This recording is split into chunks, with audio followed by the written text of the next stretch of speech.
और कम्युनिस्टों का कितना बड़ा पतन आया, जो कहते थे धर्म एक अफीम है, वो फुरफुरा शरीफ के गद्दी नची पीरजादा अब्बास सिद्दीकी के सजदे में गठबंधन कर लिया बंगाल में धर्म गुरु के साथ, जो कहते थे धर्म एक अफीम है, जो वंशवाद के खिलाफ थे। केरल के मुख्यमंत्री ने अपने दामाद को टिकट देके मंत्री बना लिया, मोहम्मद रियाज को, पिनारी विजयन ने। तो उनके सारे विचार समाप्त हो गए। अब आश्वस्त रहिए। देखिए, प्रकृति की नियति एकदम साफ है। मोदी जी के नेतृत्व में हम जिस दिशा में आगे बढ़ रहे हैं, ये सिर्फ मोदी जी नहीं है, ये मोदी जी नियति के बड़े परिवर्तन का एक माध्यम है। कैसे? 1901 में 1 जनवरी 1901 को इस देश में किसकी सरकार थी? पूरे देश में अंग्रेजों की। 1 जनवरी 1951 को इस देश में किसकी सरकार थी? पूरे देश में कांग्रेस की।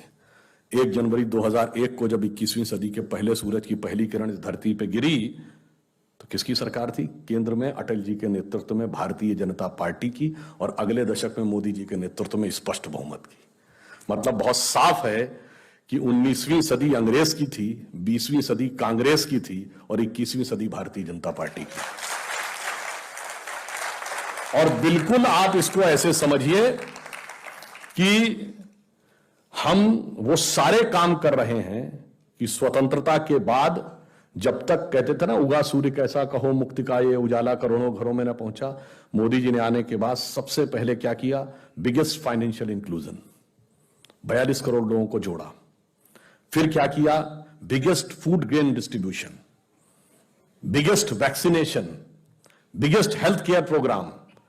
उज्ज्वला योजना में चाहे गरीब महिलाओं को गैस देना हो, शौचालय देना हो, घर देना हो, पहले समाज के सबसे कमजोर तबके को सशक्त किया, फिर इस देश को सशक्त किया। डिफेंस प्रोडक्शन में पहली बार यह देश आत्मनिर्भर हो रहा है। और मजे की बात यह कि मैं तो उत्तर प्रदेश से आता हूं, 2 डिफेंस कॉरिडोर हैं तमिलनाडु में और यूपी में।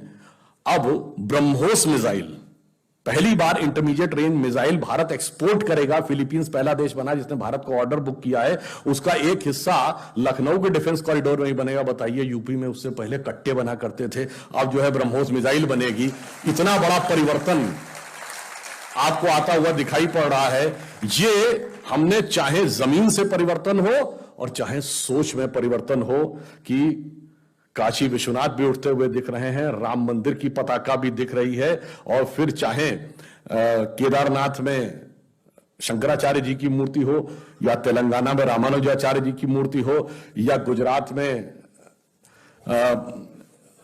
हनुमान जी की मूर्ति हो। और बदलाव देखिए कितना बड़ा आ रहा है, कि मैंने कहा ना कि ममता जी चंडी पाठ कर रही हैं, प्रियंका जी देवी स्तुति कर रही हैं, केजरीवाल हनुमान चालीसा पढ़ रहे हैं, और अखिलेश यादव को तो सपने में भगवान नजर आ रहे हैं। उसके बाद लोग कहते हैं परिवर्तन नहीं दिख रहा है। साहब, बदले बदले मेरे सरकार नजर आते हैं, क्योंकि दिल्ली में बैठे हुए मोदी सरकार नजर आते हैं। इसीलिए मैं कह रहा हूं, यह काल चक्र का परिवर्तन है। कोई आपसे कुछ भी बहस करे, कह दो भाई तुझे काल चक्र के साथ आना हो तो आ जा, नहीं आना हो तो तुम्हारी नियति है, क्योंकि यह तो तय है कि यह भविष्य में होना। मगर बस एक बात ध्यान रखिए, भगवान कृष्ण ने सारा उपदेश दिया था गीता का, उसके बाद भी क्या अर्जुन को कॉन्फिडेंस आ गया था? नहीं आया था ना। उसने कहा महाराज सब कुछ ठीक है, पर कैसे इतने शक्तिशाली लोग कैसे लड़ेंगे? तो फिर भगवान को विराट रूप दिखाना पड़ा था। और उसके बाद उन्होंने कहा देखो, ये तो नियत ने तय कर रखा है कि तुम्हें सिंहासन में बैठना, बाकी सबको भूमि पे पड़ा होना है। तो उन्होंने कहा महाराज जब ये तय है तो फिर आप पलक झपकाइए, मैं सिंहासन बैठा हूंगा और बाकी भूमि पे होंगे, फिर काहे बात का रक्तपात? उन्होंने कहा तय तो है, पर मिलेगा कर्म के सिद्धांत के अनुसार ही। तो उसी प्रकार भगवान ने नियति तो दिखा दी है, बस आपको कर्म करना है। जैसे आपके मोबाइल में कोई गाना टेप है तो बजेगा तो वही जो टेप है, पर एक बार पुश तो करना पड़ेगा ना। तो बस उंगली का सही प्रयोग करते रहेंगे और सबको प्रेरित करते रहेंगे कि उंगली का सही प्रयोग करें तो सब सही दिशा में जाता रहेगा। और ये भी आप बात समझिए, हम सब यदि बुद्धिजीवी हैं तो मां सरस्वती के साधक हैं। उनका आसन क्या है? कमल। और दूसरी आवश्यकता आजकल मां लक्ष्मी की रहती है, उनका आसन क्या है? कमल। तो कमल जितना मजबूती से खिला रहेगा, समझिए उतना ही सरस्वती जी और लक्ष्मी जी दोनों की कृपा रहेगी। तो इसमें आप इसको विधिवत समझिए।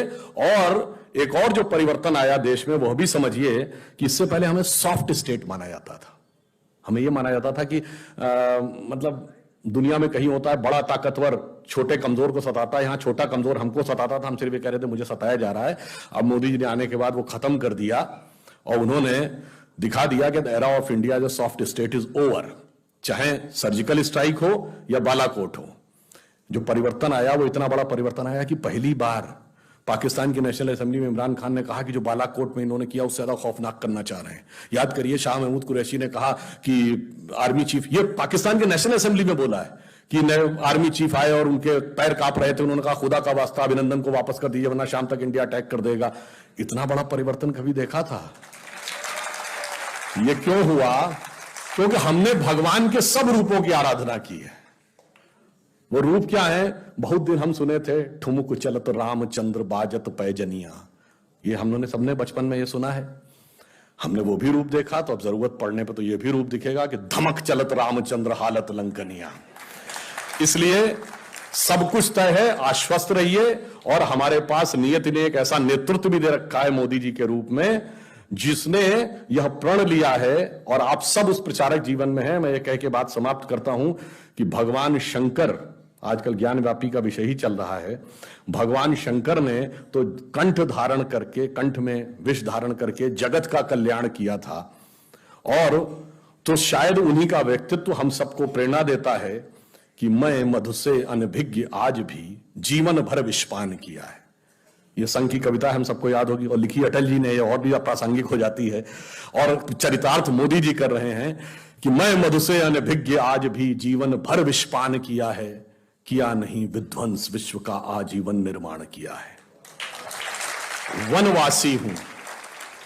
वनवासी हूं दीन दुखी मानव के दिल में रहता हूं, सन्यासी हूं पर वैभव से दुनिया की झोली भरता हूं। शूल भरे कंटक पथ पर जीवन भर अभियान किया है, किया नहीं विध्वंस विश्व का आजीवन निर्माण किया है। पर उसके साथ अब इसे हिंदू कह लीजिए या हिंदुत्व कह लीजिए, एक दूसरा पक्ष भी है कि प्रलयंकर हूं महाकाल बन पापों का अवसान किया है, किया नहीं विध्वंस विश्व का आजीवन निर्माण किया है। इसलिए मैं ये कहते हुए अपना निवेदन समाप्त करता हूं कि हमारा स्वर्णिम भविष्य प्रतीक्षा कर रहा है। गौरवशाली अतीत हमें प्रेरणा दे रहा है। गौरवशाली था भूत, भविष्य भी महान है, अगर संभालें आप उसे जो वर्तमान है। धन्यवाद।